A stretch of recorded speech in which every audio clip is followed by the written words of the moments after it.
안녕하십니까. 두 번째 시간입니다.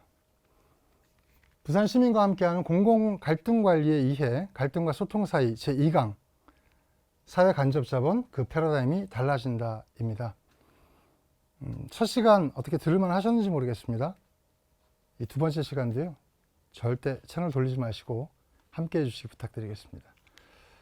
이 시간은 단순히 갈등을 해소하는 수준이 아니라 그 갈등을 넘어서 협업하지 않으면 안 되는 사회에 대해서 같이 알아보고 우리가 협업 능력을 키우기 위해서 갈등을 줄여나가야 된다는 차원의 이야기들을 풀어볼까 합니다.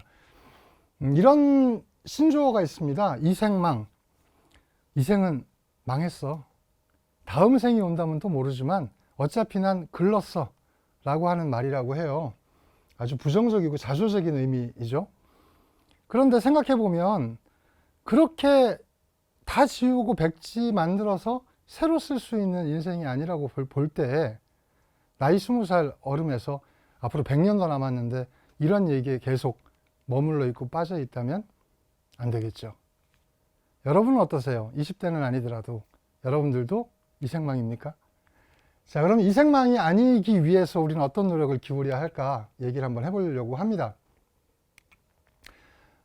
이 그래프는 1970년도부터 시작해서 10년 단위로 우리 대한민국 한국인들의 평균 수명을 이렇게 한번 그래프로 만들어 본 겁니다. 요즘엔 이제 기대 수명이라는 말을 많이 쓰는데 1970년대 당시부터는 평균 수명으로 우리가 이것들을 측정해 왔기 때문에 불가피 그 연장선상에서 한번 그림을 그려봤고요. 2030년, 2040년, 2050년, 2060년 추정해 본 평균 수명까지 한번 나와봤습니다. 이걸 놓을 수 있었던 이유, 2030년 이후를 예측할 수 있었던 이유는 1970년부터 시작해서 2020년까지 이 그래프가요, 거의 직선에 가깝기 때문에 그래서 한번 추정을 해볼 수 있었다 이 말씀 드립니다. 거짓말처럼 10년에 5년씩 평균 수명이 늘어왔습니다. 그러면 1970년도에 남성의 평균 수명은 58.6세, 여성의 평균 수명은 65.5세. 당시 공무원들 이야기를 한번 해볼까요? 그 당시에 공무원들은 아시겠지만 여성들의 숫자가 매우 적었거든요. 거의 대부분 남성으로 구성되어 있었는데 그분들이 평균적으로 58.6세에 돌아가세요. 그러니까 돌아가시기 전에 나 몸이 도저히 안 돼서 더 이상은 일을 할 수가 없어요 해서 그만두신 분들까지 생각하게 되면 정년퇴직이라는 게 별로 의미가 없는 거죠. 정년퇴직까지 가기가 쉽지가 않으니까. 그래서 그 당시에는 60까지 사시면 회갑잔치를 동네 잔치로 했던 거고요. 그리고 공무원들 정년퇴직하게 되면 당시에 금거북이 혹은 황금열쇠 만들어 가지고 선물도 하고 훈장 드리고 이러는 풍경들이 있었습니다. 하지만 지금 2020년 기준으로 남성들의 평균 수명은 82.2세까지 가 있습니다. 그러니까 약 25년 정도의 수명이 더 늘어난 거죠. 50년 사이에. 그럼 앞으로도 10년에 5년씩 계속 늘어날 거냐? 이 문제에 대해서는 두 가지 의견이 있습니다. 한 가지 의견은 생물학자들 말이 성장을 완전히 다 끝낸 상태에서 5배 정도쯤 사는 게 최대다 이렇게 얘기를 해요. 근데 인간들이 성장을 완전히 끝내는 걸 18살 이렇게 보게 되면 사실은 5배 해봐야 최대 90년까지가 최장수인데 그런데 이미 벌써 100세 넘게 사시는 분들이 많잖아요. 그러니까 그거 틀렸어. 앞으로 의학이 점점 더 발달할 거기 때문에 이 곡선이 아니라 오히려 평균 수명은 더 늘어날 거야. 부품도 바꿔 끼고 유전자 공학도 있고 게놈도 밝혀내고 그러니까 수명이 더 늘어날 것 같아. 이렇게 두 가지 의견이 있는데요. 그냥 절충해서 생각을 하더라도 이쯤 갈 것이다. 그러면 2060년에는 남성들의 평균 수명이 약 102세가 될 것이다. 이렇게 얘기를 합니다. 자, 그럼 내 나이가 50이니까, 내 나이가 40이니까 2020년 기준으로 하면 약 80세까지 산다. 그러면 내가 50이니까 30년 남았네. 내가 40이니까 40년 남았네. 이렇게 계산하시면 될 것 같잖아요. 그렇지가 않습니다. 자, 이게 내 추정 평균 수명과 내가 언제까지 살 수 있는가라고 하는 것들을 따지는 공식을 한번 만들어 본 건데요. 이렇게 한번 넣어보는 거죠. 2021년에 추정 평균 수명이 82.7세입니다. 남성의 경우에. 여성들은 89.5세예요. 여기에서 자신의 만 나이를 뺍니다. 그러면 만 50세다 이렇게 되면 여성 같은 경우에는 40년 남은 거죠. 남성 같은 경우에는 한 33년, 2, 3년 남은 거죠. 그런데요, 40년 남았다 싶어가지고 89.5세까지 열심히 살았습니다. 그 사이에 평균 수명이 늘어나 있다. 얼마나? 내가 40년 살았으니까 아까 그 그래프대로라면 20년이 보너스로 옵니다. 언제? 89.5세가 됐을 때. 그래서 그럼 20년 더 살란 말이야? 그러고 막 열심히 또 20년을 더 살아내고 나면 또 10년이 와요. 10년을 더 열심히 살면 5년이 더 오고 5년을 더 열심히 살아내고 나면 2.5년 열심히 살면 1.25년 이렇게 되니까 이렇게 나오는 거예요. 곱하기 2를 해야 된다는 거예요. 그럼 무슨 얘기냐 하면 89.5세가 지금의 평균 수명인데 내가 만약에 39.5세다. 이렇게 되면 50년 남았다 하시는 분들은 100년 남은 거라고요. 그러니까 그 자신의 만 나이에다가 자녀 수명을 더하면 내가 언제까지 살아야 되는지 이게 나옵니다. 이 얘기를 하게 되면 당장 걱정이 되는 게 뭐냐 이랬더니 정년까지는 가는데 그 나이가 60세다라고 했을 때 남는 기간 120세까지 150세까지 남는 기간이 정년을 했는데도 불구하고 지금까지 살아온 것보다 훨씬 많이 남는다는 겁니다. 우리가 30년, 35년, 길면 40년 일을 하고 은퇴를 하고 효도 좀 받으면서 살고 싶은데 그 정도가 아니라 거기다가 곱하기 2, 곱하기 3만큼 일해야 될 시간이 늘어난다고 하면 얼마나 힘이 들겠어요. 아니야, 난 그때까지 돈 많이 모아놓고 그때부터는 해외여행 다니고 골프 치고 놀 거야 이렇게 생각하실 수도 있는데요. 아시는 것처럼 놀면 돈 훨씬 더 많이 들어갑니다. 일할 때는 오히려 돈 모으면서 갈 수 있는데 그 기간을 어떻게 놀 거냐고요. 이런 문제 앞에 우리가 지금 놓여 있다. 그러니까 세상 돌아가는 것들 이제 난 이 생망이야 하지 마시고 부딪히고 배워나가면서 어쨌든 이거를 씩씩하게 해나가지 않으면 안 되는 시대를 우리가 살고 있다라는 것입니다. 이런 얘기 들어보셨죠? 독신족, 비혼족, 1인 가구, 고독사, 노인빈곤, 노인분노, 독거노인, 황혼자살, 언택트, 디지털 뉴딜, 그린 뉴딜, 휴먼 뉴딜 이런 단어들 우리가 듣게 된 지가 이제 10년도 안 된 새로 등장한 단어들입니다. 하지만 이것들이 이미 우리 생활 깊숙이 들어와 있다. 정말 어두운 단어죠. 황혼자살 같은 거. 그 이유가 뭐냐? 아까 제가 말씀드린 그 시대에 가기도 이미 전에 예상치 못했던 현실을 만나게 된 겁니다. 이미 우리는 지금 현실과 마주대하고 있다라고 하는 것이죠. 자, 그러면 이제 갱년기 되신 분들, 지금도 몸이 막 여기저기 쑤시고 예전 같지 않은데 앞으로 이미 살아온 거에 2배 걱정이 되실 거예요. 그런데 40대 후반이 되면요, 현격히 줄어드는 것들이 있답니다. 그 중에 첫 번째가 반응 속도인데요. 젊을 때에는 야구공이 날라오면요 피해요. 그런데 40대 후반을 넘어서게 되면 야구공이 날라오는 걸 뻔히 보면서도 어어 하다가 맞는다는 거예요. 그냥 한 2배쯤 반응 속도가 늦어지는 게 아니고 20배, 30배 반응 속도가 현저히 느려지게 되니까 길을 가다가 차가 지나가는 걸 보면 혹시 저 차가 날 들이받는 거 아닌가? 내가 여기서 갑자기 넘어지는 거 아닌가? 이런 불안감들을 시시각각으로 느끼게 된다는 겁니다. 또 어떤 게 느려지느냐라고 했더니 계산 능력이 떨어진다는 거예요. 멀쩡하던 사람이 반응 속도가 떨어지고 계산 능력이 떨어진다고 느끼면요, 큰일 났구나, 이제 다 됐다 라고 하는 생각에 확 빠져들게 되죠. 그래서 의욕이 없어집니다. 그리고 지금까지 많은 사람들이 나는 괜찮다, 나는 이 정도 했으니까 됐고 우리 애들이 잘 되면 된다 이렇게 해오던 삶을 살아왔는데 이제는 세상이 달라진 거죠. 아이들이 백날 잘 되면 뭐 할 겁니까? 아이들이 없는 경우도 있고요. 그런데 미국의 시애틀에 있는 연구소, 세로 연구소에서 60여 년 동안 연구를 했다는 거예요. 그래서 알아낸 건데요. 오히려 40대 후반이 돼야 비로소 이런 것들이 발달을 하게 된대요. 어떤 거냐 하면 어휘 능력이 좋아진대요. 그래서 우리나라 속담에는 이런 말이 있습니다. 나이 들면 입은 닫고 지갑을 열어라. 왜? 나이가 드니까 말이 너무 많아서 어휘 능력이 늘어난다는 거예요. 잘 쓰면 좋겠죠. 또 언어 기억 능력도 좋아진답니다. 뿐만 아니라 공간 지각 능력, 귀납적 추리 능력이 늘어난다는 건데요. 한마디로 이야기하면 그간 쌓아왔던 여러 개의 지식들이 융합하는 시기를 맞이한다는 거죠. 이렇게 되면 그간의 지식과 경험들이 더 나은 차원의, 훨씬 더 높은 차원의 새로운 지식을 만들어낸다거나 새로운 경험을 만들어낼 수 있는 그 자리에, 그 스타트 지점에 서는 나이가 오히려 40대 후반, 50대 초반이라는 겁니다.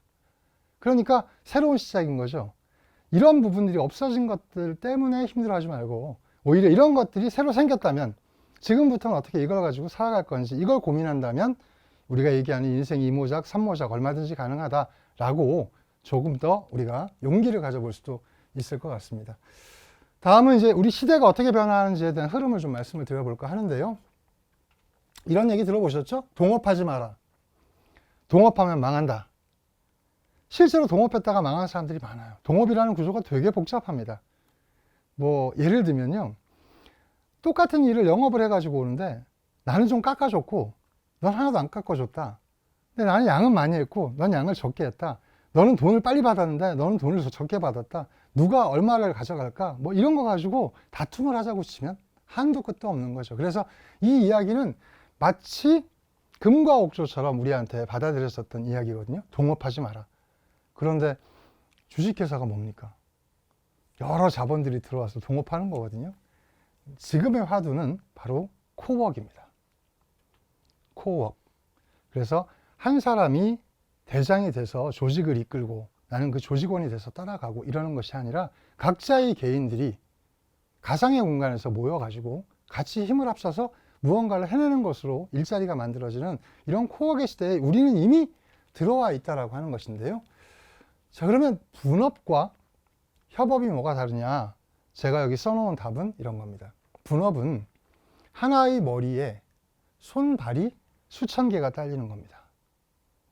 이 분업을 할 때는 머리를 쓰면 안 됩니다. 그런데 이 협업이라고 하는 것은 여러 개의 머리가 창의, 융합, 질적 변환이라는 과정을 통해서 시너지를 내는 것, 이걸 협업이라고 부른다. 그러니까 분업과 협업은 다른 구조인 거죠. 장단점은 물론 있습니다. 이런 융합의 시대로 들어오고 협업을 한다라고 하는 것은 공유라고 하는 개념이 매우 중요하거든요. 분업을 할 때에는 독점과 경쟁이 매우 중요했습니다. 그런데 이젠 점점 더 협력과 공유가 중요해진다. 좋은 말이네. 그럴싸하다. 근데 뭔지 잘 모르겠다. 그냥 우리가 이렇게 한번 생각해 보죠. 내 손에 사과가 하나 있고 나는 지금 4명과 함께 5명이 짝을 이루어서 같이 무언가를 도모하고 있는 중입니다. 내 손에는 사과가 하나 있습니다. 나머지 4명도 사과를 하나씩 들고 있습니다. 자, 이걸 하나, 둘, 셋 하고 옆 사람한테 줘보죠. 하나, 둘, 셋. 내 손에는 몇 개 있을까요? 다시 하나가 있겠죠. 마음에 드는 사람한테 줍시다. 이렇게 얘기하면 하나, 둘, 셋 하고 누군가한테 줬는데 내 앞에 몇 개가 있을까요? 하나도 없거나 혹은 4개가 있을 수도 있겠죠. 그러나 사과라고 하는 그 하나하나 5개의 사과는 물질적인 증감이 없습니다. 그런데 아이디어가 나한테 하나씩 있습니다. 이걸 각자 나머지 4사람한테 이야기해 줍니다. 다 하고 난 다음에 내 머릿속에는 아이디어가 몇 개 있을까요? 5개가 있겠죠. 그럼 옆에 있는 사람한테는요? 5개가 있겠죠. 이걸 옛날에는 절대 하면 안 되는 거였다는 겁니다. 그래서 마 땡땡 할머니 떡볶이는 며느리도 몰라. 그걸 가르쳐주는 순간 돈벌이가 안 되는 거예요. 그러나 지금과 같은 4차 산업혁명 시대에 지식을 공유하는 일, 그 플랫폼이 안 만들어지게 되면 각자가 만들어낼 수 있는 기술 영역이 매우 좁아지는 거거든요. 그러니까 큰 연구가 될 수 없는 거죠. 이거에 대해서 우리가 안정성이 보장되지 않으면 안 되는 세상이 왔고 그걸 토대로 해서 만들어지고 있는 게 바로 협업이라고 하는 거다. 그러니까 더 이상 너는 모르고 나만 알아야지만 먹고 살던 경쟁과 독점의 시대에서 다 같이 아는 것에서부터 출발해서 그 다음 계단을 올라가는 형태의 협력과 공유의 코드를 갖지 못하면 앞으로의 세상은 살아가기가 매우 어려울 것이다 라고 이야기를 한다는 겁니다. 그런 협업의 산물들이 많죠. 공유 오피스, 그리고 인디펜던트 워커. 이건 단지 사무실을 나눠 쓰는 것만 의미하지 않습니다. 내가 출판을 하는 기획자인데 우리 같이 일하고 있는 공유 오피스에 디자인을 하고 그림을 그리는 친구가 있고, 그곳에 원고를 교정을 잘 보고 문장을 잘 다루는 사람도 있고, 이런 사람들이 이 프로젝트 같이 한번 해보자가 되면 언제든지 교류가 일어날 수 있는 공간의 의미로서 공유 오피스가 작동되고 있다. 단지 사무실 나 혼자 못 내니까 쪼개가지고 그냥 씁시다라고 하는 의미가 아니라는 거죠. 그래서 공유 오피스를 만든다고 하면 사무실만 두는 게 아니라 그들이 교류할 수 있는 공간, 소통할 수 있는 공간을 오프라인에서도 온라인에서도 혹은 벽에 있는 게시판에다가도 다 열어주는 것, 이런 것들이 바로 개념이고요. 인디펜던트 워커라는 거는 조직에 속하지 않으면 불안한 거예요. 뭔가 조직에 들어가서 거기서 시키는 일을 하던 것에서, 그게 아니라 나 혼자 얼마든지 이렇게 갈 수 있는, 개인의 목표에 따라 일하고 개인이 원하는 일을 만들어가고 필요하다면 남의 도움을 얻는, 이런 아주 유연한 조직을 만들어가는 쪽으로 세상은 변화하고 있다는 겁니다. 어느 광고 기획사 이야기인데요. 실제로 제가 들었던 이야기입니다. 제 후배가 카피라이팅을 하는 친구였는데 부산의 모 대학에 강의를 왔어요. 그래서 이제 너도 강의할 나이가 됐구나. 근데 서울에서 하지 왜 부산까지 왔니? 사정이 있어서 그렇습니다. 그래서 서울 가면 내가 연락할 테니까 저기 명함 좀 하나 줘봐 했더니 그 명함에 자기 핸드폰 번호하고 이름만 적혀 있는 거예요. 사무실은 어디 있어? 여러 군데 있습니다. 이게 무슨 얘기야? 다음에 시간 될 때 말씀드릴게요. 얘기가 길어요. 그리고 다음에 기회가 닿아서 둘이 마주 앉아가지고 소주 한잔 하면서 살아온 이야기를 들었어요. 광고회사에서 15년 정도 일했던 제 친구가, 제 후배가 이제 내가 독립해야겠다 마음을 먹고, 카피라이터 출신이니까 12년쯤 된 디자이너 1명, 또 기획자 한 10년쯤 된 친구 1명, 그리고 매체 핸들링 하는 친구 한 5년차 된 친구 1명, 신입사원들 2명 이래가지고 의욕적으로 한 6명을 모아서, 자기까지 6명을 모아서 사무실을 운영을 했답니다. 자기는 열심히 가서 영업해갖고 와가지고 카피도 쓰고 디자이너한테 디자인하라고 이렇게 해서 하는데, 처음에는 예상했던 것만큼 일이 잘 안 되더라는 거예요. 투자를 막 하면서 돈을 빌려다가 넣고 했는데 한 1년, 2년, 3년쯤 되니까 이제는 좀 일한 만큼 보람이 좀 있다 이렇게 느낄 때가 됐는데, 자기 밑에 있던 디자이너가요, 후배 디자이너가 자기네 일을 싹 걷어다가 독립을 해버리더래요. 어떻게? 예를 들면 제가 이 일은 1억입니다 그러고 했던 일을 저는 8천만 원입니다 해서 싹 끌고 가지고 나가서는 독립을 해버렸다는 거예요. 와, 이 3년 동안 한 고생을 이러고는 다시 또 노력을 막 기울여가지고 한 1년쯤 후에 어느 만큼 만회가 됐더니 4년 동안 자기 밑에서 일하던 신입들 둘이 돈 더 많이 준다는 곳으로 스카우트해서 가버리더라는 거예요. 나는 기껏 키운다고 막 애를 썼는데. 그래서 이게 도저히 이렇게 가가지고는 방법이 없겠구나 라고 생각을 하고 기획사를 접었답니다. 그리고 친구들 만나서 니들은 어떻게 사니? 그렇게 하소연한다고 소주를 마시면서 같이 얘기를 해보니까 다 처지가 비슷비슷하더래요. 다 자기 회사를 하고 싶었던 거죠. 그 안에는 기획자도 있고 그 안에는 뭐 디자이너도 있고, 이 친구들 하는 말이, 야, 우리 조직으로 하지 말고 협업 한번 해볼까?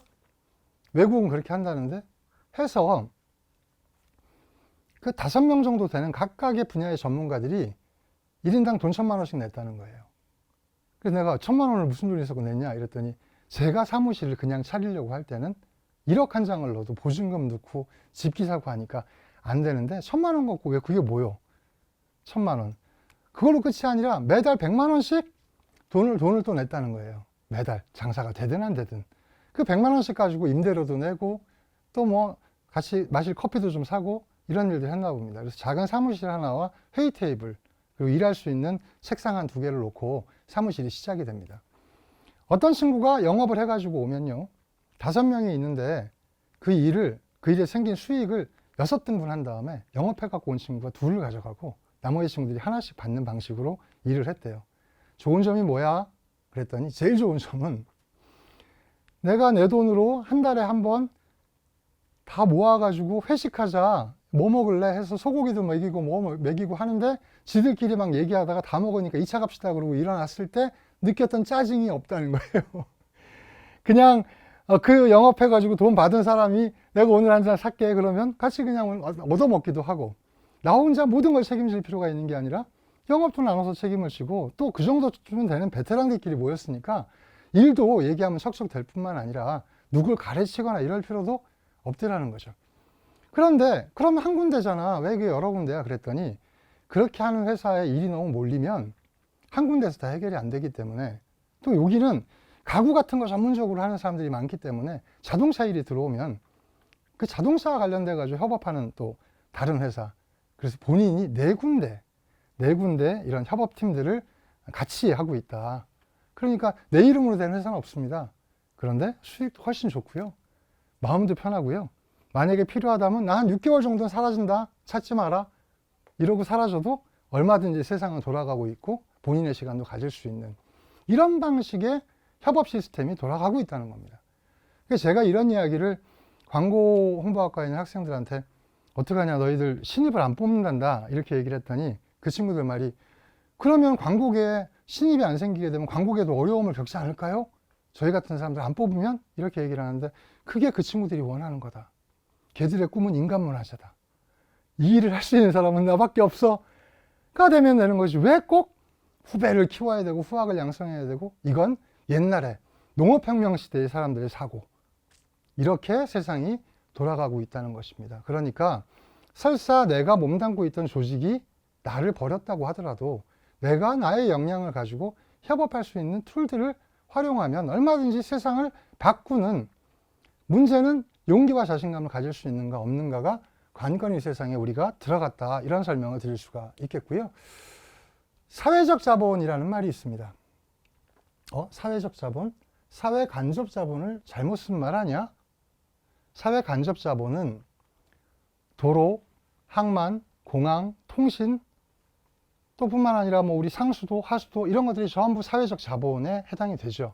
그런데 선진국에서는 이것만 갖고는 안 된다, 여기에 플러스해서 사회적 자본 혹은 제2의 사회 간접 자본이 필요하다. 그래야만 이걸 통해서 기업도 국민들도 전부 혜택을 받을 수 있다. 근데 그게 뭔데요? 라고 했더니 공항, 철도, 도로 이런 게 아니라, 그거는 기본, 아까 얘기했던 제1의 사회 간접 자본이라면 제2 사회 간접 자본이, 사회적 자본은 신뢰, 소통, 협업 같은 것들이라는 겁니다.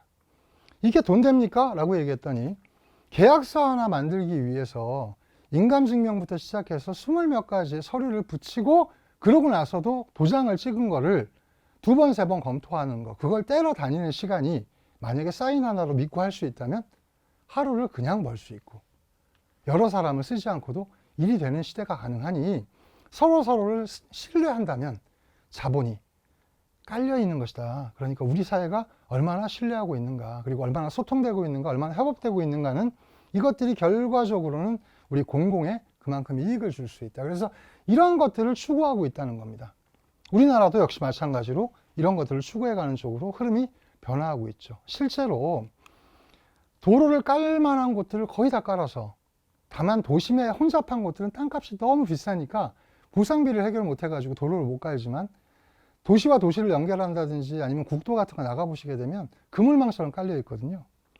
이제 아파트 짓는 것도 공급이 부족하다는 얘기하지만 그건 수도권 일부의 이야기고, 좀 더 시간이 지나가서 인구가 줄게 되면 아파트 지어놓은 것들이 오히려 문제가 될 텐데, 그래서 우리 건설하는 친구들이 베트남으로도 가고 아랍으로도 가고 이러고 있지 않습니까? 그 부분에 대한 것들을 늘려나가는 것들의 한계, 이제는 이쪽으로 보다 늘려나가야 되겠다라고 하는 이야기들을 하고 있다라고 하는 것입니다.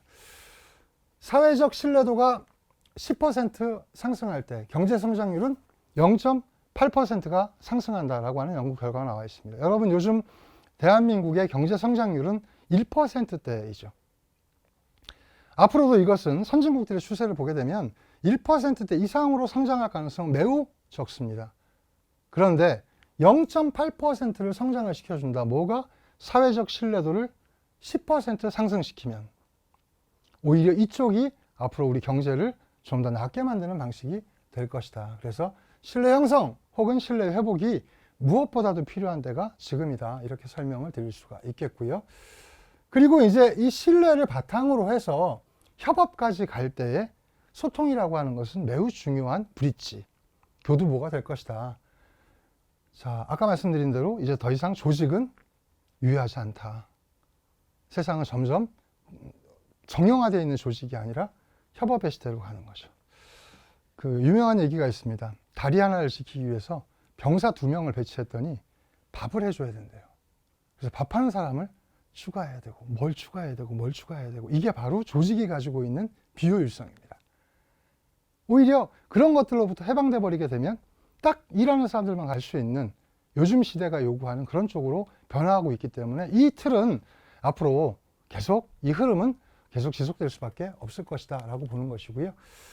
자, 이제 그것들을 이야기하면서 4차 산업혁명을 이야기 안 할 수가 없는데요. 이 얘기부터 너무 기초적인 거지만 한번 해보죠. 4차 산업혁명, 그러니까 3차 산업혁명은 뭐야? 이렇게 묻는 분들이 계세요. 엘빈 토플러를 끌고 와가지고 제1의 물결은 농업혁명이고, 제2의 혁명이 산업혁명이고, 제3의 혁명이 정보화혁명이니 제4의 혁명이 아마 4차 산업혁명 아닐까, 이렇게 생각하시는 분들이 계신데 그게 아니고 1차 산업혁명이 바로 산업혁명입니다.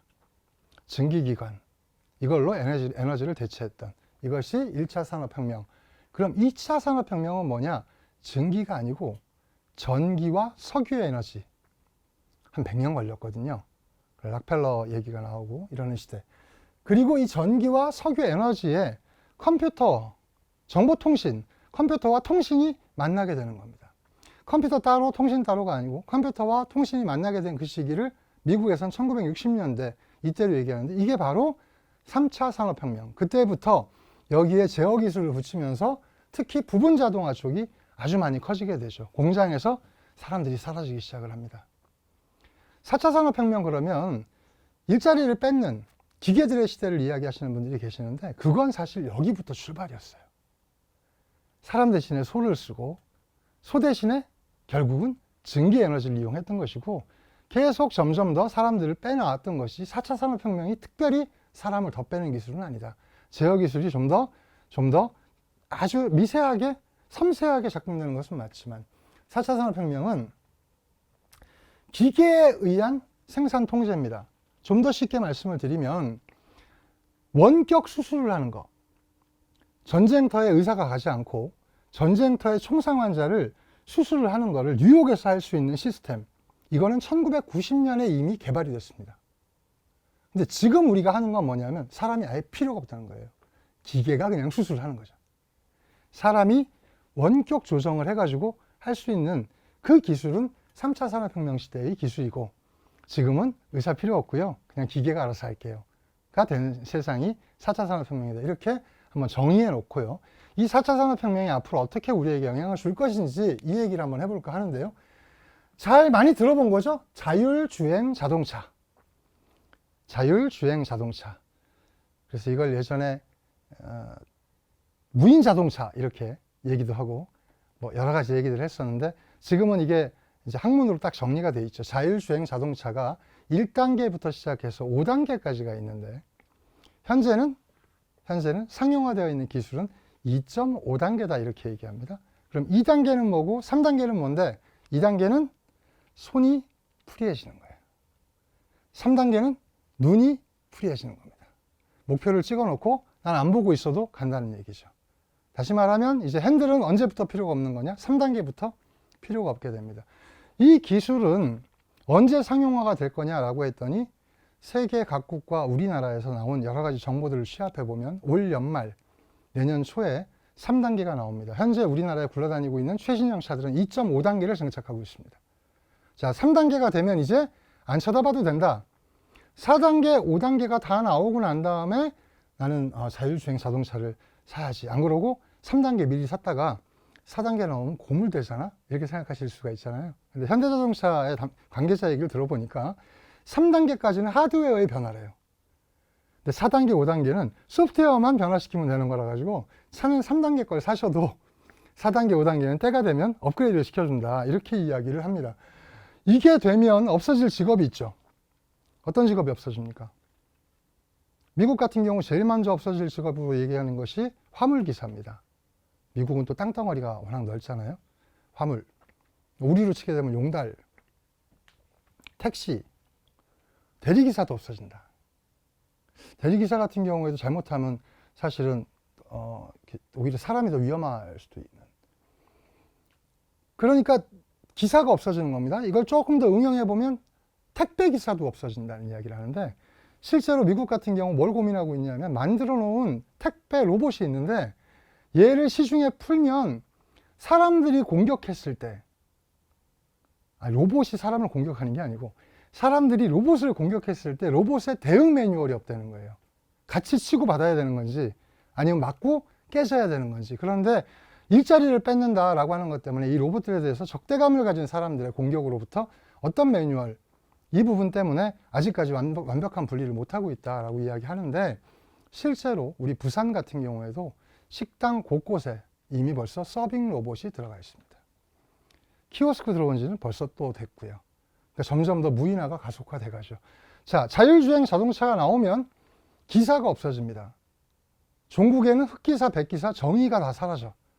그런데 기사가 없어지는 거 말고 놀라운 것은 자동차 보험 영업이 없어진다는 거예요. 왜냐하니까 지금은 사람이 운전을 하기 때문에 그 운전 책임이 개인에게 있는데, 자율주행으로 들어가게 되면 자동차 회사가 책임을 져야 되니까요. 그래서 자동차 보험 영업 시장이 확 달라진다. 여기에 전기차, 수소차까지 보급이 되게 되면 주유소 다 어떡하죠? 주유소 다 어떡하죠? 자, 정비하는 수리업체들은 전기공학과 출신이 수리를 해야 될까요? 자동차공학과 출신이 수리를 해야 될까요? 그래서 추산한 바에 따르면 우리가 갖고 있는 직업 중에 15%가 날아간답니다. 요거 하나 생기는 것으로 15%의 직업이 날아간다. 제가 아까 1970년대 얘기를 했지만 그 당시에는 우리나라에서 가장 많은 직업군이 농업인이었습니다. 농업인이 50%가 넘었죠. 근데 지금은 1%가 안 된다. 49%는 다 전업을 한 거죠. 아니면 돌아가셨거나. 다만 이게 50년 동안 벌어졌기 때문에 그렇게까지 사회적 충격을 안 줬는데, 이제 우리에게 닥쳐올 변화라고 하는 건 15%, 20% 이렇게 들어오는 것들이 너무 급속하게 들어오기 때문에 사회적 충격을 줄 거라고 걱정을 하고 있는 거죠. 편의점 같은 경우를 한번 생각해 봅시다. 우리나라의 편의점 수가 대략 한 4만 개 정도를 이야기합니다. 편의점 하나에 몇 명 정도 고용될까요? 8시간씩 근무하니까요. 3교대 해야죠. 주말은 어떻게 해요? 주말도 또 알바가 있어야죠. 그러니까 4명 내지 5명 정도가 편의점 하나에 일자리를 갖고 있는 겁니다. 그런데 이게 무인 편의점으로 바뀐다면 어떻게 되죠? 4만 개에서 5명씩을 섰을 경우엔 20만 명의 알바가 없어지는 겁니다. 자, 그러면 돈 있는 사람들은 편의점을 하나 받아가지고 무인으로 하면 그냥 매일매일 가고 돈만 세면 되겠네, 이렇게 생각하실 수가 있습니다. 그런데 편의점 본사가 왜 가맹점을 주죠? 왜 대리점을 주나요? 자기들이 직영점을 하면 되는데요. 돈이 없다? 그럼 대출 받으면 되죠. 그러니까 편의점 주들도 알바생 때문에 골치 아팠는데 그렇게 되면 알바생들 안 쓰고 나 혼자 편하게 갈 수 있겠구나 생각하실 수 있지만, 사실은 그 시장의 흐름은 어떻게 될지, 만약에 그것을 본사가 전부 통합관리하게 될 경우 점주들은 어떻게 될지, 이런 문제가 우리 사회에 크게 심각하게 자리를 잡고 있는 것들입니다. 초밥 만드는 기계, 아까 말씀드렸던 간단한 서빙 기계, 이런 것들은요, 언제 만들어졌냐? 제가 기억하는 건 1990년에 초밥 만드는 기계를 저는 직접 본 적이 있습니다. 다만 그것이 지금 많이 보급되지 않았죠? 그 이유는 뭐냐 하면 사람이 싸니까요. 맥도날드가 무인 체계를 도입한 그 시점은 뭐였냐면, 미국에서 최저임금을 12불에서 15불로 올리는, 주마다 다른데 올리는 사건이 벌어졌을 때, 그때 무인으로 대체가 됐습니다. 기술이 없는 것이 아니라 이게 손익분기가 언제 나오나 이것들을 기다리고 있는 기술들이 엄청나게 많다는 거죠. 지금 우리가 화상으로 강의를 하고 뭐 이것들을 가지고 우리가 유튜브로 돌리기도 하고 혹은 줌 회의를 하기도 하는데요. 사실은 줌 기술이라고 하는 거, 이거는 기술적으로는 벌써 20년 전에 다 만들어져 있던 것들입니다. 캠코더, 뭐 마이크가 안 됩니까? 줌 회의, 그 당시에 시스템이 다 만들어졌지만 사용할 일이 없었어요. 아주 국소적으로만 사용했죠. 그런데 이번에 코로나가 오게 되면서 이렇게 급속도로 체제가 변화되는 것처럼 세상의 일들은 그렇게 지금 변화를 해가고 있다는 것입니다. 줄어듭니다. 일자리가. 어떻게 줄어드느냐? 2025년까지 일자리를 잃게 될 국내 노동자를 70%로 본 게 2018년도 이야기입니다. 그러니까 그들은 7년 동안 노동자가 70%가 기존의 일자리를 잃는다. 그러면 새로운 일자리에 갈 수도 물론 있겠죠. 지금 초등학생의 65%는 이제까지 없었던 직업에 종사하게 될 것이다 라고 하는 것들을 한국고용정보원에서 발표를 한 바가 있습니다. 이렇게 일자리의 변화가 생기게 된다. 우리는 어떻게 대응할 것인가? 스마트 팩토리가 있습니다. 얘기가 되게 긴데요. 간단하게만 말씀드릴게요. 스마트 팩토리는 우리 부산으로 치게 되면 녹산, 신호, 지사 이런 산업단지에 놓는 게 아닙니다. 우리 부산으로 치게 되면 서면, 남포동 이런 데다가 스마트 팩토리를 놓는다. 아디다스의 뉴욕 공장은 뉴욕 한복판의 상권에 자리하고 있습니다. 그 이유는 어떤 거냐라고 했더니 물류혁명이 1번이에요. 신발을 만들 때 설계를 한 다음에 베트남에다가 보내고 베트남에 원부자재를 보내면 베트남에 있는 저렴한 노동력이 그걸 만들어서 다시 미국으로 보내면 미국에서 각 도시로 보내가지고 손님을 기다리는 이런 시스템을 뉴욕 한복판에서 뉴욕 시민들만 상대하겠다는 겁니다. 오늘 아침에 앱으로 내가 디자인을 다 결정하고 색상도 따로따로 다 결정해가지고 오다를 내면 미리 스캔되어 있던 내 발치수에 따라가지고 3D 시스템이 신발을 만들고 이거를 24시간 안에 배송해주는 시스템. 그러니까 소비자들한테 가까이 가 있어야 됩니다. 이 스마트 팩토리를 많은 분들은 대량 생산하는 체계를 사람의 손으로 거치지 않는 것 이렇게 생각하시는 분이 많고 조금 아시는 분들은 소량 생산, 다품용 생산 이런 것들을 사람 손 안 거치고 하는구나 이렇게 생각하시는 분들이 많은데요. 이것의 정신은 무엇이냐라고 했더니 사람들의 욕구를 해결하되 보다 개별적이고도 구체적으로 해결해 준다는 겁니다. 신발을 하나 만드는데 우리가 지금 이것을 계량하는 단위는 5mm 단위로 되어 있거든요. 근데 같은 발이 하나도 없는 거죠. 이걸 3D 스캔을 해서 또 나의 취향을 최대한 반영해가지고 세상에 단 한 켤레밖에 없는 신발을 만들어 주는 것. 이것이 목적이지 기계로부터 기계를 중심으로 사람을 배제하는 게 4차 산업혁명의 정신이 아니다라는 겁니다. 실제로 우리 삶 속에 이런 것들 많이 들어가 있거든요. 자, 이러한 것들이 진행이 되게 되면서 간다라는 부분. 특히 그래서 우리가 주목해야 될 건 사람들의 욕구를 어떻게 해결할 것인가. 그것도 대량 생산해가지고 왕창 만들어가고 내보내는 형식이 아니라 개별적이고 구체적으로 하는 방식이 뭔가 여기에 지금 주목을 하고 있다는 것입니다. 그래서 4차 산업혁명 시대에 각광받을 8가지 산업 해가지고 제가 나름 고민을 해봤더니 이렇게 8가지인 것 같아요. 옷! 4차 산업혁명 시대에도 무지하게 팔릴 거다. 근데 지금보다 훨씬 더 소량, 훨씬 더 한계짜리 이런 것들이 많아지겠죠. 식! 이거는 앞으로 우리 소득이 높아지면 높아질수록요 점점 더 욕구가 커지고 더 특별한 걸 먹어보고 싶고 그런 것들이 더 높아져요. 지금 먹고 살만해졌는데 방송만 틀어보면 맨 먹방이잖아요.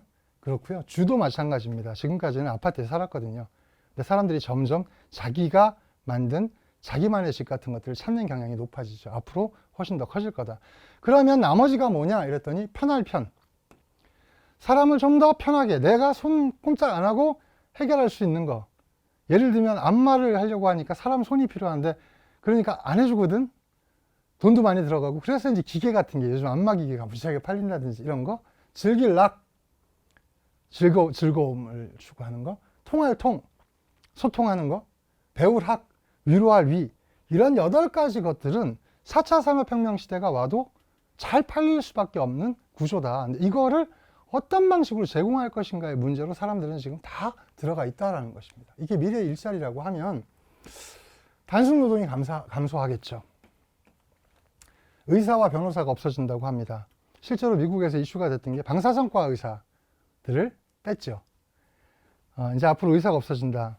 그 수술은 사람이 해야 되는 거 아닌가요? 그랬더니만 기계가, 그 수술하는 기계가 그래요. 나는 저녁에 밤새도록 술 마시고 새벽에 수술 안 한다. 기계가. 사람의 하는 정교도보다 1000배 가까이 세심하게 수술할 수 있는 기술이 이미 만들어져 있기 때문에 그걸 사람이 조정하는 게 아니라 기계가 알아서 각종 센서를 가지고 수술하는 기술이 이미 나와 있다. 변호사들의 가장 핵심은 판례죠. 지금까지 그런 사건들이 있었던 것들에 대해서 어떤 판결이 있었는지를 많이 알면 되는 건데 옛날에는 머리로 다 알아요. 지금은 컴퓨터에 이미 다 들어가 있다. 이게 AI까지 동원이 됐을 때 변호사들이 얼마만큼 힘을 쓸 거냐라고 하는 논란이 지금 되고 있는 중입니다. 그러니까 문제가 심각한 건 대한민국의 교육 대부분이 기억학습이거든요. 근데 이건 도저히 AI는 고사하고 컴퓨터도 못 따라간다, 사람이. 그러니까 앞으로 이걸 잘 배운 아이들이 성공하는 시대가 아니라 공감 능력을 많이 갖춘 아이들이 성공하는 시대가 도래하고 있는 것 아닌가. 그러니 모든 교육에 대해서도 좀 다시 한번 볼 필요가 있다라는 이야기는 벌써 10년 전부터 우리가 해오고 있는 이야기입니다. 그리고 많은 교육들이 이렇게 변하려고 용을 쓰고 있는 상태, 이렇게 말씀드릴 수가 있겠고요. 그러니까 이런 게 이제 안 된다는 겁니다. 말 잘 듣는 어른처럼 행동하는 아이가 박수 받아요. 기억력 달인, 이러면 박수 받아요. 잘 외워. 구구단도 잘 외우고, 맞춤법도 잘 외우고, 영어 스펠도 잘 외우고, 이런 아이들이 사회 속에서 좋은 대학을 가고, 좋은 대학을 가면 안정된 직업을 갖고, 그러면 자동적으로 기득권이 되고 중산층이 돼서 돈을 가지고 욕구를 해소하면서 살다가 정년이 되게 되면 수명이 짧으니까 자식들 효도받다가 죽으면 되는 이런 시대는 이미 끝난 지가 오래되었다. 그렇다면 이 부분이 달라지기 때문에 이 앞부분도 달라질 수밖에 없는 것 아닌가라고 이야기를 합니다. 중요한 것은 사람을 이해하는 것입니다. 돈을 많이 벌고 싶은 사람이 있다면요, 사람들의 욕구를 잘 이해하면 돼요. 그 욕구를 이해해가지고 거기에 딱 들어맞는 무언가를 만들어가지고 주면 그러면 돈이 막 생기는 거죠. 앞으로의 일자리라는 것도 그렇게 될 것이다. 사람을 이해하는 것. 그들이 원하는 것. 근데 물론 원하는 것이다 보니 정말 원하는 것은 기존에 없던 새로운 것이 되겠죠. 거기에 접근하는 것. 그래서 앞으로 우리도 그렇고 우리 아이들한테도 필요한 게 뭐냐 이렇게 얘기했더니 공감 능력, 창의 능력, 이것이 내일의 먹거리를 만든다. 이렇게 설명을 하고 있다는 것입니다. 자, 이제 앞에서부터 했던 얘기들 한번 쭉 한번 정리해서 묶어보죠. 4차 산업혁명 시대에 필요한 능력은 CCCF라고 얘기하는데 창의, 비판, 소통, 융합이다. 이렇게 이야기하는 겁니다. 이렇게 이야기하게 된 이유는 앞서 제가 쭉 설명을 해온 거죠. 신뢰를 가지고 소통을 해서 협력을 하는 구조를 만들지 않으면 안 된다. 그러려면 소통이라고 하는 것이 매우 중요한 브릿지 역할을 하게 될 것이고, 그리고 아까 얘기했던 것처럼 새로운 것을 가지고 욕구를 해결해주는 공감 능력과 창의 능력이 매우 중요해지는 것 아닌가, 이렇게 설명을 하는 것입니다. 자, 2020년대의 새로운 트렌드입니다. 대량 생산과 대량 소비 시대의 종언. 이젠 더 이상 이런 것들이 없다. 내 것, 나 하나만 가지고 있는 것, 이런 것들을 자꾸 요구하죠. 초콜릿 하나를 먹더라도, 내가 그걸 선물하더라도 이를테면 그 패키지를 내 마음대로 디자인할 수 있는 시대. 초콜릿 모양도 3D 프린트로 얼마든지 만들어서 항공특송으로 보내주는 시대를 우리가 살고 있습니다. 조직이 전부였던 사회, 조직에 충성하면 살 수 있었던 사회에서 이제는 조직에 안주해서는 안 되는 시대, 개인의 역량으로 오히려 조직을 만들어가는 시대로 변화했다. 이러니까 거기다가 이 코로나로 말미암아서 지금처럼 디지털 플랫폼이 부상을 하게 된 이런 것들이 지금 2020년대 대의 트렌드이고, 여기에서 독립적 노동자, 우리말로 해석을 하면 독립적 노동자라고 부를 수 있는 인디펜던트 워커가 더 늘어날 전망이다. 그리고 이미 많이 늘어나 있죠. 예를 들면 요즘 크리에이터라고 얘기하는 영상 노동자들 같은 것도 다 그 인디펜던트 워커 안에 들어가고요. 뿐만 아니라 요즘에는 제일 많이 늘어나고 있는 직업이 있어요.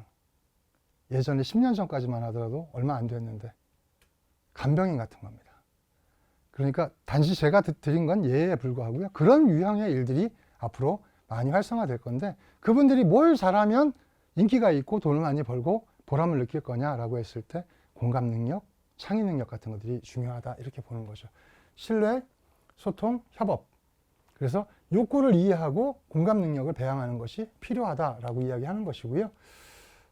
그래서 공공 갈등 관리 이것도 역시 양자가 가지고 있는 욕구와 이를 해결할 대안이 있을 때 소통이 되지.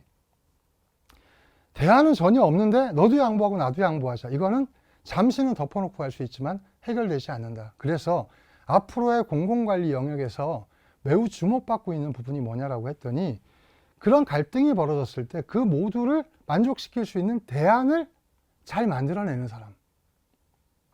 그 대안을 욕구를 잘 이해하고 대안을 잘 만들어내는 사람이 사실은 조정을 하는 사람보다 더 중요하다라고 하는 이해가 점점 넓어지고 있는 상황이다. 이렇게 설명을 드릴 수가 있겠습니다. 그럼에도 불구하고 제일 앞에 있어야 될 건 뭐라고요? 신뢰죠. 나하고 나한테 해코지하지 않겠구나. 날 위해서 존재하는구나. 라고 하는 것에서부터 출발하는 것이다. 이렇게 정리가 됩니다. 그래서 공공갈등과 사회적 자본이라고 하는 말이 결국 다른 문제가 아니라는 거죠. 우리 앞서서 프로세스를 한번 보셨습니다. 관계를 형성하라, 다름을 인정하라, 다름을 경청하라, 그리고 문제와 입장을 분명히 하라, 그리고 대안을 마련하라 이렇게 말씀을 드렸었거든요. 그런데 여기에 사회적 자본을 한번 대치해 보는 거죠. 그러면 관계를 형성하라 이 말은 다른 말이 아니고 신뢰를 만들어라 혹은 신뢰를 회복하라 라고 하는 이야기가 되고요. 다름을 인정하는 것, 경청하는 것, 문제와 입장을 분명히 하는 것 이런 것들이 소통에 해당이 되고요. 그리고 마지막으로 대안을 마련하는 것 이것이 사실은 협업을 하는 것이죠. 자, 이 협업이라고 하는 건 아까 제가 말씀드린 직업의 협업도 있지만 찬성자와 반대자가 협업하는 것도 포함이 되는 것입니다. 이 문제에 관심이 있는 건 양쪽 다 마찬가지니까요. 그 문제의 당사자들이니까요. 그들이 협업하는 것이 이퀄 바로 대안을 구축하는 것이기 때문에 나는 모르겠고 당신이 해결해 라는 방식으로 갈등을 해결할 수가 없다라는 것입니다. 그래서 이 두 가지 문제는 완전히 분리되어 있는 문제가 아니고 사실은 같은 궤적을 타는 문제이다. 이렇게 잘 푼다라고 하는 것은 결국은 이렇게 잘 풀어가는 것을 의미하고요. 이런 것들에 대한 우리 사회의 역량이 높아져 있다면 사실은 이렇게 갈등 관리를 해나가는 프로세스도 훨씬 더 쉽게 해결해 나갈 수가 있다라는 말씀으로 두 번째 시간 마무리 짓고요. 조금 쉬었다가 세 번째 시간 이어가도록 하겠습니다. 대단히 감사합니다.